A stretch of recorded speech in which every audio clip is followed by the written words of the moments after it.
আমি মমতা ব্যানার্জি অভিষেক ব্যানার্জিকে কোনো গালাগাল দেবো না। আমি যতই গালাগাল দিই তৃণমূল কংগ্রেসকে, বাংলার মানুষ যা জবাব দেওয়ার দিয়ে দিয়েছে, তো আমার আর 10টা গালাগাল দিয়ে কি হবে? আমার টিকিট পাওয়ার স্বপ্ন দেখার অধিকার নেই।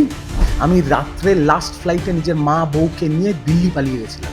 বিজেপির কিছু বাংলার শীর্ষ নেতৃত্বের সাথে কথা বলি, তারা এবং আমার লোকাল বিজেপির বিধায়ক রিতেশ তিওয়ারি, তিনি আমার পরিবারকে সুরক্ষা দিয়েছেন। যে কাজটা বিজেপি করছে সেটার জন্য আমি যদি বলি থ্যাংক ইউ, তাহলে আমি সাসপেন্ডেড 13 বছর এই দলকে দেওয়ার পর। শুভেন্দুকে গালাগাল দাও, সামনে বিধানসভায় যে টিকিট কনফার্ম। এখন একটা কষ্ট আছে যে দাদা ফোন তোলেনি, ঠিক আছে, একটা মেসেজ তো করতে পারতো যে বেঁচে আছিস, ঠিক আছিস। আমি আরজি করকেও ডিফেন্ড করেছি তৃণমূলের তরফে। ব্যক্তি রিজু দত্ত মানতে পারিনি, কারণ আমার বাড়িতেও 3টে মহিলা আছে। রাজ্যে তৃণমূল সরকার এখন অতীত, বর্তমানে বিজেপি সরকার। তারা পরিবর্তন আনলেন রাজ্যে। 15 বছর পর বিজেপি সরকার প্রথমবারের জন্য বাংলায় এলো। মুখ্যমন্ত্রী শুভেন্দু অধিকারী শপথ গ্রহণ করেছেন এবং যে সকল দায়িত্ব, সে দায়িত্ব নিতে শুরু করেছেন। ইতিমধ্যে বিভিন্ন মন্ত্রীরা তারা ইতিমধ্যে শপথ নিয়েছেন। তবে যেই বিষয় নিয়ে এখন আলোচনা করব, আমার সঙ্গে এই মুহূর্তে রয়েছেন তৃণমূলের সাসপেন্ডেড নেতা রিজু দত্ত। দাদা, বিজেপি সরকার এলো, তৃণমূল সরকার চলে গেল মানুষের রায়, আপনি কেন সাসপেন্ড হলেন? আমি সাসপেন্ড হলাম কারণ খুব মন দিয়ে তৃণমূলটা করেছিলাম। তৃণমূলে অনেক ব্যাটসম্যান ছিল, কিন্তু আমার থেকে ব্যাটিং মনে হয় খুব কম লোকে করেছে, সেই জন্য আমি গালাগালটা খাচ্ছি। এবার যখন 4 তারিখ পরিবর্তন হলো বাংলায়, যখন বিজেপির সরকার এলো, তখন সিপিএমের যে গুন্ডা হারমাদ বাহিনীগুলো 2011 সালে রাতারাতি তৃণমূল হয়েছিল, সেই গুন্ডাগুলোই, সেই বদমাইশ, সেই লম্পটগুলোই 2026 সালের 4 মে বিকেল 5টার পর নিজের গায়ে গেরুয়া আবির লাগিয়ে বিজেপি হয়ে গেল, দিয়ে তাণ্ডব করা শুরু করে দিল। আমার 72 বছর বয়সী মা, সে একজন ডাক্তার, তাকে ফোন করে বলা হচ্ছে, আর ফোন মানে কি কন্টিনিউয়াস, ফোন করে বলা হচ্ছে তোমার ছেলের মুন্ডু কেটে ফুটবল খেলবো, তোমাকে জ্যান্ত জ্বালিয়ে দেবো। আমার স্ত্রী অরাজনৈতিক, তাকে ফোন করে বলা হচ্ছে তোমার স্বামীকে খুন করে তোমাকে গ্যাংরেপ করব। আমার 75 বছর বয়সের সেরিব্রাল অ্যাটাক পেশেন্ট শ্বশুরমশাই, একদিক তার পড়ে গেছে, তাকে চত্থাপ্পড় মেরেছে। আমার বাড়ির সামনে তাণ্ডব নৃত্য হচ্ছে, আমার দলের কোনো শীর্ষ নেতা ফোন ধরেনি। আমি দিল্লির বিজেপি, যাদের সাথে আমার ব্যক্তিগত সম্পর্ক আছে, বা আমার মার, যেহেতু আমার মা ইন্ডিয়ান মেডিকেল অ্যাসোসিয়েশনের সেক্রেটারি জেনারেল, তার সাথে যে সম্পর্ক আছে, সেটা হোম অফিসে হোক বা অন্য জায়গায়, সেখানে আমি কথা বলি। বিজেপির কিছু বাংলার শীর্ষ নেতৃত্বের সাথে কথা বলি, তারা এবং আমার লোকাল বিজেপির বিধায়ক রিতেশ তিওয়ারি, তিনি আমার পরিবারকে সুরক্ষা দিয়েছেন। এবং তারপরে আমি একটা ফেসবুকে ভিডিও করে আমি বিজেপিকে সৌজন্যের, যে সৌজন্য তারা দেখিয়েছেন তার জন্য ধন্যবাদ জানিয়েছিলাম। তার জন্য আজকে আমি তৃণমূল কংগ্রেস থেকে সাসপেন্ড। এটা হচ্ছে কারণ। মানে আপনি ফোন করেছিলেন যখন এই হুমকিগুলো পাচ্ছেন তৃণমূলকে, মানে যারা নেতৃত্ব শীর্ষ? আমি আমার শীর্ষ নেতৃত্বদের মিনিমাম 500 ফোন করেছি, কারণ তখন তো প্যানিক মোডে আছি। আমার পরিবারকে রক্ষা করার অধিকার তোমার পরম ধর্ম, এটা ভগবত গীতায় লেখা আছে। আমি তো আমার পরিবারকে রক্ষা করার জন্য যা করার তাই করেছি। লাস্টে যখন দেখছি আমার দল আমার ফোন ধরেনি, আজকে 10 তারিখ এখনও অবধি কেউ রিপ্লাইও দেয়নি হোয়াটসঅ্যাপের, কিন্তু বিজেপির দিল্লির শীর্ষ নেতৃত্ব এবং বাংলার শীর্ষ নেতৃত্ব শুধু ফোন ধরেনি, 2টো রিংয়ে ফোন ধরে বলেছে তোমার কিচ্ছু হবে না, বা তোর কিছু হবে না, তোর পরিবারের সুরক্ষার দায়িত্ব আমাদের। একসময় আপনি গলা ফাটিয়েছেন অভিষেক বন্দ্যোপাধ্যায় জিন্দাবাদ, মমতা বন্দ্যোপাধ্যায় জিন্দাবাদ। আপনার একাধিকবার আমরা বাইট করেছি, আপনি ডিফেন্ড করেছেন, বারবার বলেছেন দলের মুখপাত্র হিসেবে যা যা বলার। আপনার ফোন ধরল না, তাহলে কর্মীরা যারা, দেখুন না, হাজার হাজার কর্মী তো গড় ছাড়া। কর্মী ছেড়ে দিন, কর্মীগুলো তো এখন তৃণমূল কংগ্রেসের কাছে কুকুর বেড়াল হয়ে গেছে, ছেড়ে দিন, মানুষের পর্যায়ে ধরছে না। যারা পোর্টফোলিও হোল্ডার, নাম করে বলছি, উত্তর কলকাতার যুব সভাপতি শান্তিরঞ্জন কুণ্ডু বাড়ি ছাড়া, দক্ষিণ কলকাতার যুব সভাপতি সার্থক বন্দ্যোপাধ্যায় বাড়ি ছাড়া, দক্ষিণ কলকাতার ছাত্র সভাপতি সাব্বির বাড়ি ছাড়া। তাদের সাথে কেউ কথা বলেছে? তাদেরকে কেউ ফোন করেছে? এই তো অবস্থা। আজকে আরেকটা বড় কথা বলছি, আমার ক্ষমতা নেই 2000-3000 লোককে বাঁচানো। উত্তর কলকাতায় এরকম 23 জন তৃণমূল কর্মী, যাদেরকে মারধর করা হচ্ছিল, যাদের ঘরদোর ভাঙচুর করা হচ্ছিল, আমি বিজেপির নেতাদের ফোন করে তাদেরকেও বাঁচিয়েছি। আমি সেই যে কাজটা বিজেপি করছে সেটার জন্য আমি যদি বলি থ্যাংক ইউ, তাহলে আমি সাসপেন্ডেড 13 বছর এই দলকে দেওয়ার পর। আমাকে নন্দীগ্রামে পাঠিয়েছিল। আমি নন্দীগ্রামে 27 দিন সেবাশ্রয়ে দাঁড়িয়ে আমি আজকে বাংলার মুখ্যমন্ত্রী শুভেন্দু অধিকারী, সেই সময় বিরোধী দলনেতা, নন্দীগ্রামের বিধায়কের বিরুদ্ধে প্রতিবাদ করেছি, কথা বলেছি, বলিনি? তাও তো মা দক্ষিণাকালীর আশীর্বাদ মাথার ওপরে আছে। আমাকে আইপ্যাক যে 10টা বড় বড় মেসেজ পাঠাতো, শুভেন্দু অধিকারীকে ব্যক্তিগত আক্রমণ করো, ওর বাবাকে তুলে গালাগাল দাও, ওর মাকে তুলে গালাগাল দাও, ওর চরিত্র তুলে গালাগাল দাও, সেগুলো তো আমি করিনি, কারণ আমার পরিবার সেটা আমায় শেখায়নি। আমি তো ওদের বিরুদ্ধে গিয়ে করিনি, যেটুকু করার মুখপাত্র হিসেবে, দলের কর্মী হিসেবে সেটুকু করেছি। মানে আইপ্যাকের গাইডলাইন্স ছিল কি বলবো, বলছে আমি আমাকে ফোন করে মেসেজটা যখন দেখেছি, এই গালাগালগুলো, মানে বাবাকে তুলে বলো, মাকে তুলে বলো, চরিত্র তুলে বলো, এই তুলে বলো, ওই তুলে বলো।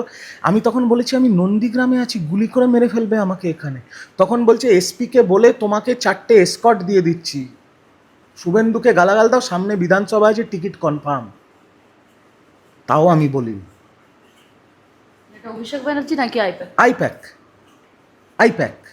আর সেই জন্যে মা দক্ষিণাকালীর আশীর্বাদে আমি এখনো সুরক্ষিত। যখন শুভেন্দুদা তৃণমূলে ছিল, যখন শুভেন্দুদা যুব সভাপতি ছিল, তখন তো আমি কেউ না, মানে একদম দলের সাধারণ কর্মী, ফ্ল্যাগ বাঁধতাম। তখন মাঝে মাঝে কারুর হাত ধরে যখন পিডাব্লিউটি টেন্টে চলে যেতাম, পিডাব্লিউডি টেন্টে যেখানে শুভেন্দুদা বসতো, শুভেন্দুদা এত মোটা মোটা ফিশ ফ্রাই খাওয়াতো। শুভেন্দুদা কেন দল ছেড়ে গেল? আজকের বাংলার মুখ্যমন্ত্রী শুভেন্দুদা দল ছেড়ে না গেলে তো আজকে মমতা ব্যানার্জি চতুর্থবারের মুখ্যমন্ত্রী হতেন, আর শুভেন্দুদা পাশে ভিক্টরি সাইন দেখাতেন, তাই তো? মুকুল রায় কেন দল ছেড়ে গেল? সজল ঘোষ কেন দল ছেড়ে গেল? শঙ্কু পান্ডা কেন দল ছেড়ে গেল? তাপস রায় কেন দল ছেড়ে গেল? 215 পাওয়া একটা দল 80-তে কেন নেমে এলো? এটা আত্মসমালোচনা হবে না? এটা আলোচনা হবে না? আর যদি আমাদের প্রাণ, শুধু আমার না, আমার পরিবারের যে প্রাণ বাঁচিয়েছে, তাদের যদি আমি ধন্যবাদ জানাই, তাহলে আমি সাসপেন্ড? আচ্ছা, যারা হুমকি দিচ্ছিল তারা কি এক্স তৃণমূল? সবকটা হচ্ছে সেই মাল যেগুলো বিকেল 5টার পরে নিজের গায়ে গেরুয়া আবির লাগিয়ে বিজেপি বিজেপি বিজেপি করছে। বিজেপির পুরনো একটাও লোক নেই এসবের মধ্যে, আমি বলছি তো নেই। বিজেপির আমার জেলার নেতৃত্ব যারা আছে, আমার লোকাল এমএলএ সাথে আমার ফোনে কথা হয়েছে, তিনি পুলিশ টুলিশকে বলে পুরো দেখে দিয়েছেন। এবং আমি এটাও বলবো, তিনি পুলিশকে আমার সামনে ফোনে বলেছে রিজুর দত্তের গায়ে হাত দেওয়া মানে আমার গায়ে হাত দেওয়া। আর এই জেলার বিজেপির ওই শাখা যত আছে ওদের, তাদের যে নেতৃত্ব এবং মণ্ডল সভাপতি, সে আমার বাড়িতে এসে দেখা করে গেছে। কী দরকার ওদের? ওরা ক্ষমতায় এসছে, আমি দিনের পর দিন বিজেপিকে গালাগাল দিয়েছি, কেন আমাকে সুরক্ষা দেবে?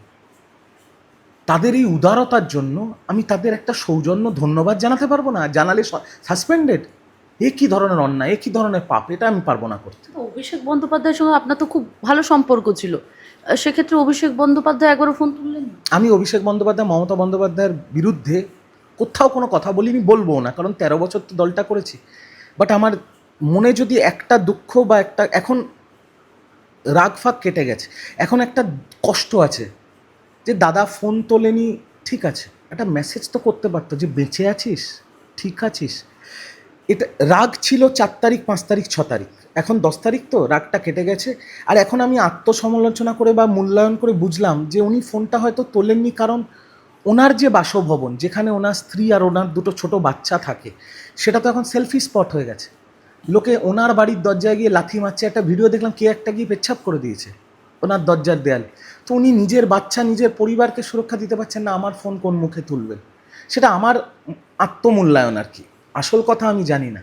কিন্তু আমার মনে একটাই ছিল যে দাদা যদি একটা হোয়াটসঅ্যাপ করতো অন্তত, ঠিক আছিস, তাহলেও অনেকটা শান্তি পেতাম। না, আজকে কি ক্ষোভের থেকে তৃণমূলকে মানে বিরুদ্ধে কথা বলছেন? ক্ষোভের থেকে না, যে দলটা আমার জীবন দিয়ে দিয়েছে। আপনারা আমার বাড়িতে আজকে নয় তো বহুদিন আসছেন, কোনোদিন আমার নামে তোলাবাজির অভিযোগ, কোনো মেয়ের সাথে অপব্যবহার করা, কারুর অন্য লোকের বাড়ির মেয়ে বোনের গায়ে হাত দেওয়া, কাউকে ফলস কেস দিয়ে পুলিশে ঢুকিয়ে দেওয়া, বা বিজেপির কোনো কর্মীদের মারা পেটার কোনোদিন কথা শুনেছেন? আমি তো এসব অসভ্যতা আমি করিনি। আমি দলের মুখপাত্র ছিলাম, মুখপাত্র হিসেবে যে দলে ছিলাম সে দলের জন্য যা করার করেছি। কিন্তু তৃণমূলের অভিযোগ তো হচ্ছিল, এরকম অভিযোগ তার বিরুদ্ধে, তৃণমূলের বিরুদ্ধে একাধিক অভিযোগ ছিল তো, কত বলবো? আর আর তৃণমূলকে অভিযোগ দিয়ে কি হবে? বাংলার মানুষ 215 ডিফেন্ড করেছি। এখন কি বলবো? এখন তো আমি যা বলার বলছি, আমি যা বলা, এর বাইরে আর কি বলবো? বাংলার মানুষ, আমি যতই তৃণমূলের দুর্নীতির যে আরে আপনাকে একটা জিনিস বুঝতে হবে, 215 থেকে 80-তে যখন একটা দল নেমে যায় তার মানে মহিলারা মুখ ফিরিয়ে নিয়েছে তাদের অসম্মানের জন্য, সংখ্যালঘুরা মুখ ফিরিয়ে নিয়েছে, বাংলার আপামর জনতা মুখ ফিরিয়ে নিয়েছে। তো তারপরে আমি যতই গালাগাল দিই তৃণমূল কংগ্রেসকে, বাংলার মানুষ যা জবাব দেওয়ার দিয়ে দিয়েছে, তো আমার আর 10টা গালাগাল দিয়ে কী হবে? আমি মমতা ব্যানার্জি, অভিষেক ব্যানার্জিকে কোনো গালাগাল দেবো না, শুধু তাদের বলবো তাদের একটা দায় নিতে হবে যে তারা এত বড় মাপের রাজনীতিবিদ হওয়া সত্ত্বেও একটা বাইরের বেসরকারি সংস্থার হাতে পুরো দলটাকে তুলে দিলেন আপনারা, যারা টাকা নিয়ে পয়সা নিয়ে। আজকে আইপ্যাকের বাড়িতে রেড হচ্ছে, আইপ্যাক দিদিকে ফোন করেছে, দিদি চলে গেছে নিজের পার্টির নথি রক্ষা করতে, আজকে দিদির নামে ইডির কেস চলছে সুপ্রিম কোর্টে। আইপ্যাকের ডিরেক্টররা কোথায়? তাদের তো বেল হয়ে গেছে। বাকি ডিরেক্টররা কোথায়? প্রতীক জেনটেন দেখুন ইউরোপে কোথাও ঘুরে বেড়াচ্ছে। মমতা ব্যানার্জি আজকের দিনে, আমি তৃণমূল আমায় বার করে দিয়েছি, তাড়িয়ে দিয়েছে, তারপরেও বলছি স্বাধীন ভারতবর্ষের ইতিহাসে প্রথম 10টা রাজনীতিবিদের মধ্যে নাম থাকবে মমতা ব্যানার্জি, আর স্বাধীন ভারতবর্ষের ইতিহাসে প্রথম নাম বিরোধী দলনেত্রী হিসেবে যদি কারুর থাকে সেটা মমতা ব্যানার্জি। বাস্তব বাস্তব, তাকে দেখে বাংলার মানুষ ভোট দিয়েছে, সেই জন্যই তো তিনি 3বারের মুখ্যমন্ত্রী হয়েছেন। এটা তো কেউ কেড়ে নিতে পারবে না তার থেকে। আপনি একজন মহিলা, এই যে উইমেন এম্পাওয়ারমেন্ট বলি, উইমেন এম্পাওয়ারমেন্টে মমতা ব্যানার্জির থেকে বড় এক্সাম্পল কিছু নেই, যেখান থেকে তিনি শুরু করেছেন আর যেখানে পৌঁছেছেন। আজকে সেই মমতাদিকে হারতে হলো কেন? গ্রাসরুটে দুর্নীতি, মহিলাদের অপমান, সংখ্যালঘুদের তেজপাতার মতো ব্যবহার করা ভোটের জন্য, আর মানুষকে মানুষ গণ্য না করা, কর্মীদের চাকর বাকর কুকুর বেড়ালের মতো ব্যবহার করা। আজকে এই যে এতদিন ধরে বাড়ি জ্বলছে, ঘর জ্বলছে,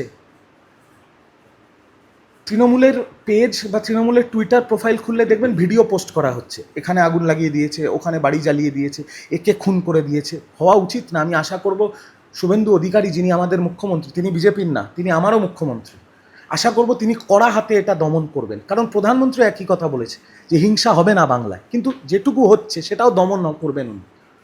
কিন্তু আমার প্রশ্ন হচ্ছে, তৃণমূল কংগ্রেসের তো 80 জন বিধায়ক আছে, 42 জন সাংসদ আছে, যাদের সিকিউরিটি আছে, প্রিভিলেজ আছে, তারা কোথায়? তারা কর্মীদের কাছে যায়নি কেন? যখন ভিডিও টুইট করা হচ্ছে 60টা দোকান দাউ দাউ করে জ্বলছে, একটা তৃণমূলের সাংসদ ওখানে গেছে? একদিন দেখলাম কুণাল ঘোষ রাস্তায় নেমে বেলেঘাটায় কিছু এই ভুক্তভোগী কর্মীদের পাশে দাঁড়িয়েছে, আর একদিন দেখলাম জাভেদ খান রাস্তায় নেমে একটা দাঙ্গা আটকেছেন। এছাড়া বাকি 78টা বিধায়ক কোথায়? 42 জন সাংসদ কোথায়? তারা তো সারা জীবন পেনশন পাবেন। এয়ার ইন্ডিয়ায় business class ticket free, AC ঘরে কেন বসে আছেন? রাস্তায় নামছেন না কেন? কর্মীদের পাশে যাচ্ছেন না কেন? আর রিজু দত্ত এই কথাগুলো বললে দোগলা, বেইমান, দলবদলু। পরিষ্কার বাংলা হান্টের চ্যানেলে বলছি, না আমি বিজেপির দিল্লি বা বাংলার কোনো নেতাকে ফোন করে বলেছি যে আমার কথা ভাববেন, আমাকে কাজ করার সুযোগ দেবেন বা আমি জয়েন করতে চাই, না ওনাদের রিজু দত্তের মতো কাউকে দরকার, কারণ ওনারা 207টা আসন পেয়েছে। ওনারাও বলেনি দাঁড়িয়ে থাক দেখে নেব, না, আমি শুধু ফোন করে বলেছি দাদা আমার পরিবারকে বাঁচাও, আমার জীবন জীবিকাকে বাঁচাও, ব্যাস এইটুকু।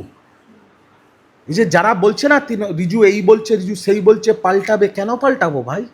আমি তো এখন সাধারণ মানুষ, আমি তো কাল থেকে চাকরি করব, পরিবারের সাথে সময় কাটাবো, যেগুলো করিনি বিগত 13 একটা বছর। বিষয় উঠছে যে দল বদল হলো, মানে অন্য সরকার আছে, বিজেপি এলো সরকারে, এবং সেক্ষেত্রে তারপর থেকে আপনি প্রতিবাদ করছেন। এখানে অনেকে সোশ্যাল মিডিয়াতে বলছে যে আপনি দল বদলু, হয়তো আপনি ওয়াশিং মেশিনে যাবেন, আপনি হয়তো বিজেপিতে যাবেন, এটা প্রশ্ন উঠছে অনেকের মধ্যে। এমনকি অনেক আপনার দলেরই, মানে তৃণমূল কংগ্রেসেরই অনেকে যুব যারা মুখ রয়েছে, তারাও একই রকমভাবে বলছে আপনাকে। কি তাদের কি অবদান আছে এই দলের প্রতি? যারা আমাকে নিয়ে ব্যক্তিগত আক্রমণ করছে তাদের কি অবদান আছে? 27 দিন যাক না গিয়ে নন্দীগ্রামে, এই হাতে স্মার্টফোন আছে, ফেসবুকে দল বদলু, গিরগিটি, দোগলা, তোদের 14 পুরুষের ক্ষমতা থাকলে জানা নন্দীগ্রামে গিয়ে শুভেন্দু অধিকারীর বিরুদ্ধে দাঁড়া না। আটকেছে কেউ? আটকায়নি তো। সব ফ্ল্যাগ নিয়ে মিছিল হাঁটে না পুরো, আমরা তো পুরো মিছিল হেঁটেছি দিদির পেছনে, পুরো মিছিল হাঁটে না, ফ্ল্যাগ নিয়ে একটা সেলফি তুলে বাজার গরম। আমরা তো অভিষেকদার নেতৃত্বে, অভিষেকদার কথায় বিজয়া সম্মিলিত প্রতিবাদ সভা, আপনারা সাক্ষী, সারা বাংলা ঘুরেছি। আমার শুধু নন্দীগ্রামে 27 দিনে গাড়ির তেল খরচা হয়েছে 1 লক্ষ টাকা। আমি তো দলের থেকে চাইও নি, কেন মিথ্যে কথা বলবো যে দলের থেকে চেয়েছি দেয়নি? আমি চাইও নি। এদের কি অবদান আছে যারা দোগলা বলছে? হ্যাঁ, সব স্টেজের নিচে দাঁড়িয়ে থাকবে, নেতারা নামলে একটা সেলফি তুলে বাজার গরম করবে। যারা আজকে অভিষেক ব্যানার্জি মমতা ব্যানার্জিকে ব্যক্তি আক্রমণ করছে, আজকে তৃণমূল ক্ষমতায় থাকলে এরাও তো 4 ঘন্টা করে লাইনে দাঁড়াতো যাতে অভিষেক ব্যানার্জির সাথে একটা সেলফি নিয়ে মার্কেট চালানো যায়, মাল তোলা যায়। পরিষ্কার কথা। আমি দলে থেকে প্রতিবাদ করিনি, কারণ আমি দলের মুখপাত্র ছিলাম। আমি আরজি করকেও ডিফেন্ড করেছি তৃণমূলের তরফে। ব্যক্তি রিজু দত্ত মানতে পারিনি, কারণ আমার বাড়িতেও 3টে মহিলা আছে। এখন আরজিকর নিয়ে কি বলবেন? এখন তো আপনি সাধারণ মানুষ। আমার আর বলার কিছু নেই। এবার তো যা বলবে বাংলার মুখ্যমন্ত্রী শুভেন্দু অধিকারী বলবে, আমার আর বলার নেই। এবার শুভেন্দু অধিকারী বলবে। কিন্তু আমি আর আপনিও তো রক্তমাংসের মানুষ, আমাদের তো একটা ব্যক্তি থাকে। 22শে জুলাই যখন পার্থ চ্যাটার্জির বাড়ির থেকে 50 কোটি টাকা বেরোচ্ছে, তখন আমি একটা বড় চ্যানেলে গিয়ে পার্টিকে ডিফেন্ড করেছি। তখন কোথায় ছিল যারা এখন রিজু দত্তকে দৌলা বলছে? কোথায় ছিল? কতদিন তৃণমূল কংগ্রেস করেছে? কি স্যাক্রিফাইস করেছে তৃণমূল? 98 থেকে যারা তৃণমূল কংগ্রেস করেছে, যারা বুথে বসে সিপিএমের বিরুদ্ধে চোখে চোখ রেখে লড়াই করেছে, তারা আমাকে গালাগাল দিল, আমি মাথা পেতে এখানে মেনে নেব, কারণ তারা দলকে দিয়েছে। 16-র পরে দলে এসে খেলা হবে লোকসভার টিকিট, বিধানসভার টিকিট। কোথায় গুরু? কোথায়? আপনাকে প্রশ্ন করছি, কোথায় পেয়েছেন? 8 বছর ধরে ছাত্র সভাপতি তিনাঙ্কুর ভট্টাচার্য, নোয়াপাড়ার টিকিট কোথায় এখন? এই 5-6 দিনে দেখেছেন কোথাও? খোঁজ পেয়েছেন কোথাও? রিজু দত্ত তো অ্যাভেলেবেল। এখন শুভেন্দু অধিকারীকে অভিনন্দন জানাচ্ছেন। তা জানাতে হবে তো, বলে চামড়া গুটিয়ে দেবে তো। শুভেন্দু অধিকারীর ব্যাপারে আপনাদের একটা কথা বলি, যেটা বিজেপিও বলছে না শুভেন্দু অধিকারীর ব্যাপারে। রিজু দত্তর কি কোথাও কি ক্ষোভ ছিল? টিকিট পাওয়া গেল না, দীর্ঘদিন ধরে ক্ষোভ থাকবে না? ক্ষোভ থাকবে না? আপনি হলে ক্ষোভ নেই? আপনি একটা প্রাইভেট সংস্থায় কাজ করেন, আপনার স্বপ্ন নেই যে আমার প্রমোশন হবে, আমার মাইনে বাড়বে? স্বপ্ন দেখা কি অপরাধ? আজকে আমার ব্যাকগ্রাউন্ড কি? আমার গোষ্ঠী ডাক্তার, আমার মা বাবা দাদু ভাই সবাই ডাক্তার। আমি বিদেশ থেকে পিএইচডি করা একটা ছেলে, ইংল্যান্ড থেকে পিএইচডি করা একটা ছেলে, 3 ভাষায় ফ্লুয়েন্টলি কথা বলি, দলের জাতীয় মুখপাত্র, তার সাথে মেঠো রাজনীতি করেছি, নন্দীগ্রামে করেছি, সারা বাংলা জুড়ে করেছি। আমার টিকিট পাওয়ার স্বপ্ন দেখার অধিকার নেই? নেই? সেই স্বপ্নটা দেখলে আমি অন্যায় করেছি। কিন্তু টিকিট যখন দেয়নি আমাকে, 17ই মার্চ 4:30, যখন আমি 50 লাখ টাকা দিতে পারিনি, আমার জায়গায় অন্য কাউকে টিকিট দিয়ে দেওয়া হলো। 50 লাখ টাকা টিকিট হয়েছে? আরও বেশি তো হয়েছে। শুধু বিধানসভার টিকিট কেন, এই টাকাটা তৃণমূল কংগ্রেস নেয়নি, আইপ্যাক নিয়েছে। আর শুধু বিধানসভার টিকিট না, ব্লক সভাপতি, জেলা পরিষদের টিকিটও আইপ্যাক বিক্রি করেছে, ওপেনলি বলছি আমি। এবার 17 তারিখ আমাকে যখন টিকিট দিল না, ভোটের রেজাল্ট বেরিয়েছে কত? 4 মে। 17ই মার্চ থেকে 4 মে আমি তো বুক ফাটিয়ে দলকে ডিফেন্ড করেছি, করিনি? তাহলে যারা বলছে এখন মুখ খুলছেন টিকিট দেয়নি বলে, তাহলে 17ই মার্চ থেকে 4 মে কি ওদের 14 পুরুষরা দল ডিফেন্ড করেছে, না রিজু দত্ত দলকে ডিফেন্ড করেছে? আমার থেকে বেশি কেউ আক্রমণ করেছে শুভেন্দুবাবুকে? করেছে? কারণ আমি আমার দলের মুখপাত্র। দেখবেন যখন ইন্ডিয়া অস্ট্রেলিয়া খেলা হয় না, ইন্ডিয়ার সবাই ট্র্যাভিস হেডকে সবচেয়ে বেশি খিস্তি করে। তো আমি তৃণমূলের ব্যাটসম্যান ছিলাম, সেই জন্য বিজেপি আমাকে গাল দেবে, আর সেটা আমি মাথা পেতে মেনে নিচ্ছি। তারা তো ঠিক দিচ্ছেন, আমি তাদের দলকে গালাগাল দিয়েছি, তারা আমাকে গালাগাল দেবে, এটা তো স্বাভাবিক।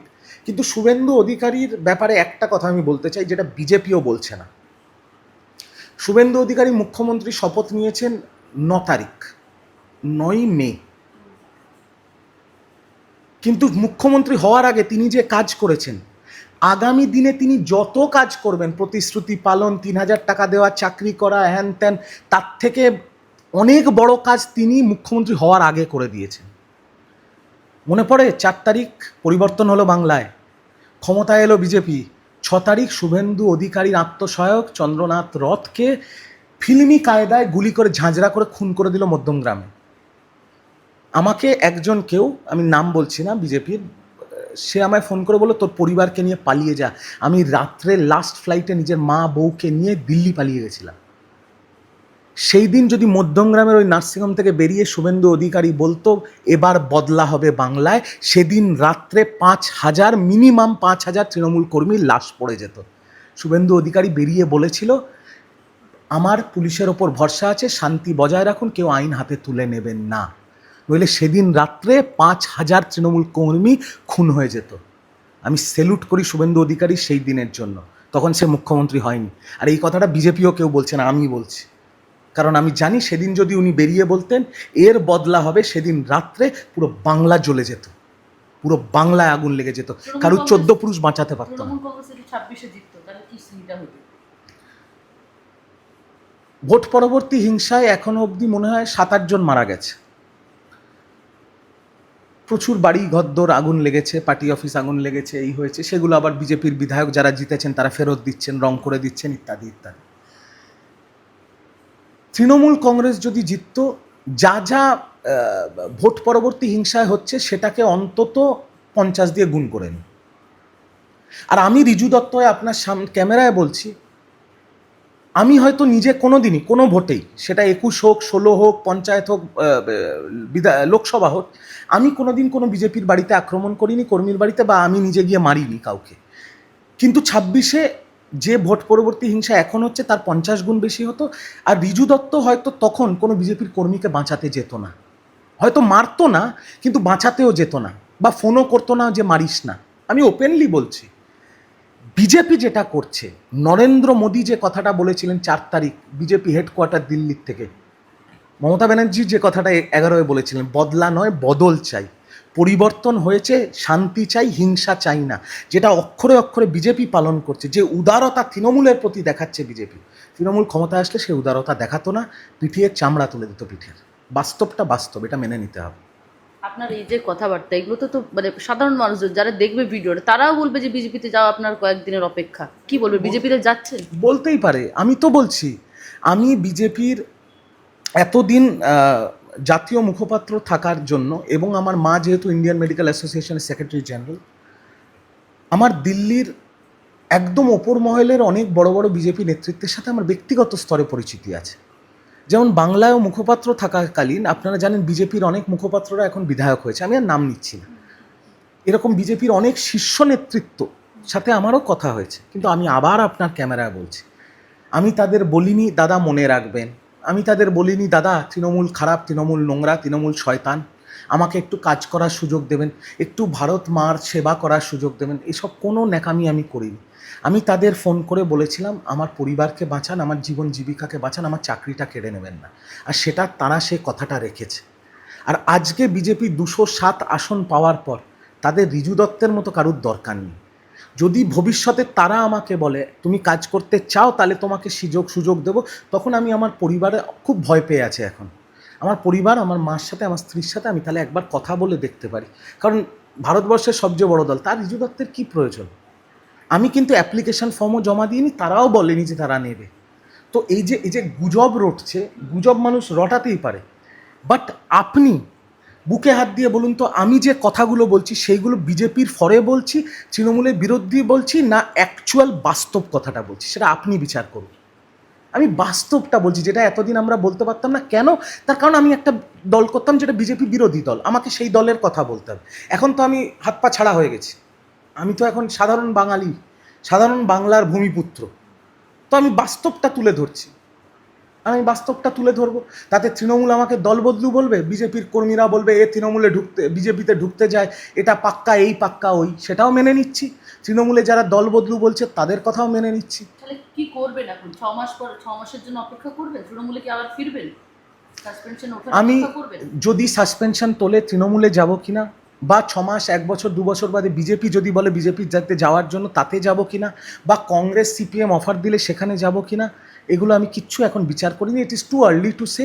বাট যদি কোনো দল, আমার দল যদি সাসপেনশন তুলে নেয় বা অন্য দল যদি অফার দেয়, আগে আমি আমার পরিবারের সাথে কথা বলবো, কারণ আমার জন্য তারাও ভুক্তভোগী হয়েছে। কথা বলে তারপর সিদ্ধান্ত নেব। আপাতত আমি চাকরি করব, আপাতত আমি ন্যাশনাল মিডিয়া এবং স্টেট মিডিয়া রাজনৈতিক বিশ্লেষক হয়ে টিভিতে যাব, বাংলার ভূমিপুত্র হিসেবে গঠনমূলক রাজনীতি করব, গঠনমূলক আলোচনা এবং সমালোচনা করব, ঠিক আছে? আর এটা বলে দিচ্ছি, নাটক শেষ হওয়া অবধি স্টেজ কিন্তু ছাড়বো না। আর তৃণমূলের সাথে আবার দেখা হবে। একেবারে আমাদের সঙ্গে এতক্ষণ ছিলেন রিজু দত্ত, তৃণমূলের সাসপেন্ডেড নেতা, এবং দীর্ঘ সময় লড়াই করেছেন অভিষেক বন্দ্যোপাধ্যায় থেকে মমতা বন্দ্যোপাধ্যায়ের হয়ে। তিনি একাধিক কথা বলেছেন, আমরা দেখেছি, বক্তব্য রেখেছেন। তবে বাংলায় পরিবর্তনের পরে বিভিন্ন রকম মন্তব্য আসছে অনেকের থেকে, নেতাদের বক্তব্য পরিবর্তন হচ্ছে। এখন দেখার বিষয়, যে প্রশ্ন তুলছেন, ঋজু দত্তকে বিজেপিতে যোগদান করছেন নাকি তৃণমূলের সাসপেনশনের অপেক্ষায় রয়েছেন? ক্যামেরায় রাজস্ব সুমনের রিপোর্ট, বাংলা হান্ট, কলকাতা। আরো ভালো ভালো খবর দেখতে সাবস্ক্রাইব করুন বাংলা হান্টের ইউটিউব চ্যানেল। বাংলা হান্টের আরো খবর দেখতে নজর রাখুন। বাংলা খবর মানেই বাংলা হান্ট।